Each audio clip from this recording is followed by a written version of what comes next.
Makikita nyo naman yung pinagkaiba ng quality sa reject na itlog. Ayan. Nito. Pucha, 3 itlog. Ayan. Ayan o. Oh.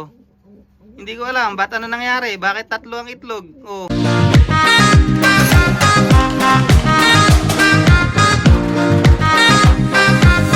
So yan mga kalapatids, nakita nyo na naman yung pagmumukha ko yan for today's video. Yan, nandito tayo sa breeding section. Umalis si parang stubborn. Nahiya. At yan, meron ako mga papakita sa inyo mga lodi na itlog na kung ano ba yung basihan ng reject na itlog sa inyo. O para sa akin pala, pakita ko sa inyo kung ano yung basihan ko na reject yung itlog ng kalapate. Ayan. So, yan, payari na nga tayo sa breeding season mga lodi. So mga last class na to, pero papakita ko sa inyo para meron kayong batayan mga lodi. Kasi dapat itlog pa lang, quality na yung itlog. Para pag lumabas, quality yung inakay. Alright? So ayan. Ayan, meron pala tayo. Ito yung tatay ni Kim Cam, yan. Yung finisher ng 1,200 km. Kaya lang, meron siya sinusubuan dito. Pero pinayaya ko na lang to. Kung naalala nyo yung pied na saka yung red checker na pairing natin, ito yung anak. Kasi ang nangyari nga, yung nestmate nito pisa na, tapos siya 3 days ng tong itlog na to, nung itlog pa lang siya, hindi pa rin siya napipisa. Ang ginawa ko ay nasakto siya dun sa itlog ni itong finisher ng 1,200 km. Tinapon ko yung itlog at inilagay ko to. Ito lang yung pinapisa ko. Putsang, ganda ng kinalabasan mga lodi. Ayan o. Dark checker white flight. Ayan, itim na itim. Maitim ang budhi mga lodi. Kasing itim ng budhi ng mga ayan, ng mga basher. Joke. Ayan, so ito nga. Ayan, nakikita nyo ba to? Ito yung anak ni Tanda mga lodi. Na breed ko pa to last dun sa previous lock natin. At pinaris ko nga siya kay stubborn. Ayan mga lodi, nag-itlog siya. Ayan kung kailan pa yari na breeding season, sakto nag-itlog. Tingnan nyo may itlog mga lodi, ang lalaki. Ayan, quality mga lodi ang itlog ng kapares ni paring stubborn. Tapos itong inbreed dito, ayan si paring stubborn Tapos dito naman mga lodi, ayan, ito yung finisher ng 900 km natin. 1,000 tuloy. Ng 900 km natin.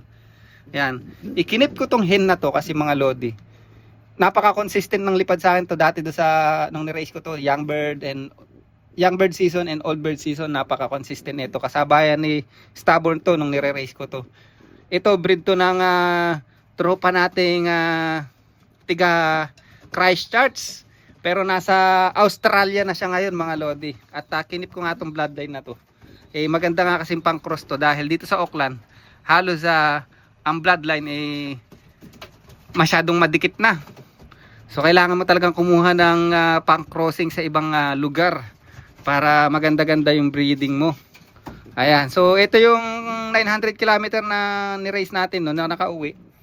Tapos pinaris ko nga siya doon sa inbreed ni stubborn. So nag-anak yung unang anak nito red checker. Naalala nyo, nagka-leche-leche yung breeding season natin dahil nga nagkasakit yung mga ibon.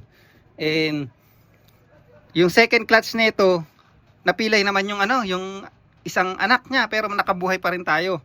Puro off color nilalabas na itong anak ng pairing na to. So ngayon, kung kailan pa rin na ako ng breeding season, saka gumanda na yung nila mga lodi, mga condition nila. Talagang hindi na nagkakasakit mga ibon natin.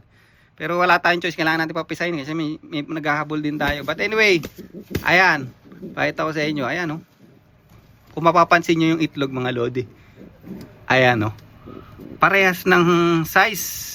Yan, halos parehas ng size. Yan diba? Yung itlog dun sa kabila, ganun din, parehas ang size. Ayan, napakaganda mga lodi ng itlog. Napakasalbahin nitong nito. Masyadong territorial Ayan, so nakita nyo yun parehas yung itlog, parehas yung size ng itlog. Saka malaki mga lodi. Napansin ko kasi pagka mga bata pa yung breeder mo, mga months old pa lang, mga 6 months, 8 months, o 1 year old, yung mga unang itlog nila, maliliit. Or yung isa man, yung isang itlog, yung unang itlog nila malaki, tapos yung pangalawang labas, maliit. So, hindi pa sila talaga ganun ka-develop, kaya ganun yung itlog nila. Ito, papakita ko sa inyo naman yung isang itlog. Dito, ito, ayan, tingnan nyo. Ito, tingnan nyo. Purple yung ring nito, pero may edad na tong ano na to, tong ibon na to, siguro around 3 years old to 4 years old na tong edad nito. Pucha, 3 itlog, ayan. Ayan o. Oh. Hindi ko alam, ba't ano nangyari? Bakit 3 ang itlog? Oh. Maaaring merong, hindi ko alam kung sino pa yung nangingitlog dito. Baka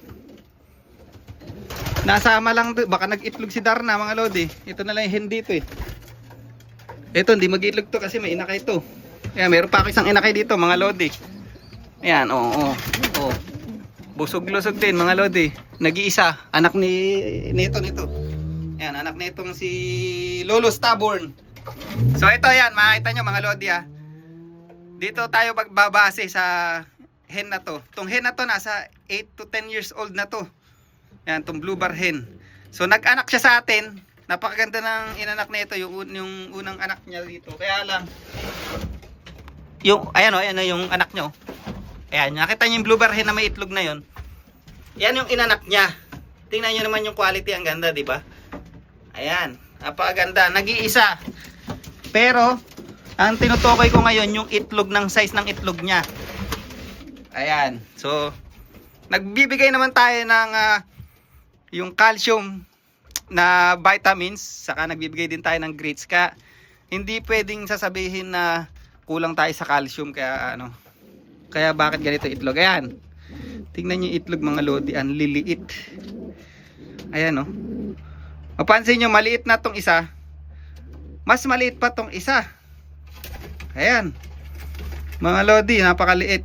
So maaaring kaya ganito yung itlog nito dahil may edad na siya. Kasi hindi ko naman pwedeng masabing bata siya dahil nasa 10 years old na to eh. Ang ring yata nito 2010 pa o 2012 basta o 2016. Anong year ba yung nito, itlog nito? Yan, so tingnan nyo, kukuhanin ko tong maliit na itlog niya, ipapares ko dun sa isang itlog. Tingnan nyo yung pinagkaiba, mga lodi, ng size ng itlog niya. Ayan, tingnan nyo. Ayan, mga lodi, lalapag ko rito sa ayan, dito, ayan, lalapag ko rito sa flooring para makita nyo. Ayan, tingnan nyo yung size ng ayan, nakikita nyo ba, mga lodi? Para sa akin reject ang itlog pagka ganitong size pa lang hindi na pasok sa standard natin. Ito, pasok sa standard ko to. Ganito dapat yung size ng itlog para sa akin. Pero ito, yung ganito, reject sa akin to, mga lodi. Possible na magkasimilya to, mapapisahan nyo, healthy ang itlog, pero ang inakay, pero tingnan nyo naman, makikita nyo naman yung normal na itlog sa hindi normal. So ito sa akin, normal tong itlog na to, ito yung reject. Yan, pagka ganito, mga lodi, may pinakakalagyan na sa akin to. Ayan, putya ka, pagka ganitong size ng itlog, ganito ang kinakalagyan sa akin ito, mga lodi. Tinatapon na natin to. Ayan, tinatapon ko na pagka ganyan ang itlog. Mga lodi, makikita nyo, reject ang itlog. Ito, tingnan nyo ipasa ko pa dito sa isa. Tingnan nyo yung itlog nito. Ayan, ilalagay natin tong isang reject. Tingnan nyo naman yung size ng ayan, mga lodi. Makikita nyo naman yung pinagkaiba ng quality sa reject na itlog. Ayan, pinarehasan natin sa dalawang pairing yan, mga lodi, o dalawang rito hen. Hindi ka talaga hindi ka malilito pag sama-samahin mo man yan. Hindi ka malilito kung ano yung reject, mga lodi. Makikita mo agad kasi napakaliit nung isa. So nung nakaraan, ganyan din, kaya isa lang yung napisa kasi tinapon ko nga yung isang itlog niya dahil Yung ito nga, itong isa maliit mga lodi, kaya ito itatapon na natin to mga lodi. Ayan, pulahan yung uno lop mga lodi, namumula ang ating lop. Ayan, puro pula, pula. Ayan. So napapansin nyo mga lodi yung mga racer ko, tinay yung mga racer ko. Ayan. Kanina pa sila dyan mga lodi. Palubog na yung araw, nagpakawala ako mga tanghali or after work ko. Madilim na dito, mag-alas 9 na ng gabi rito mga lodi. Madilim na rito. Mag-alas 9 pa lang ng gabi. Kaya lang medyo may liwanag pa kasi nga summer dito, kaya mahaba ang araw dito pagka summer. So yung mga racer ko, yun, nandun pa rin sa ubo, nakikita nyo yung mga ulo, yan. Ubus na yung pasensya ko sa pagtatambay nila dyan mga lodi, tingnan nyo kung paano ko gagawin yung vacuum na trapdoor. Tigas ang ulo nyo kung ayaw nyo pumasok, magutom kayo dyan. Ganun lang yan mga lodi. Yan. Tapos bukas itotos natin sila ng gutom. Tingnan ko pag iuwi niyan hindi siya nagsipasok mga lodi. Ayan. So marami palang gustong bumili sa atin mga lodi. Hindi ako makapaglabas ngayon dahil talagang ang iniipon ko yung ibon ko. May isa-select kasi tayo dito sa mga na breed natin na mga to. Mga anak nito. Ayun yung mga young bird na yun mga lodi. Yun puro pula So ano natin, i-stock natin yung iba. Alright. So dito ko na layarin yung vlog natin mga lodi. See you next vlog. Bye.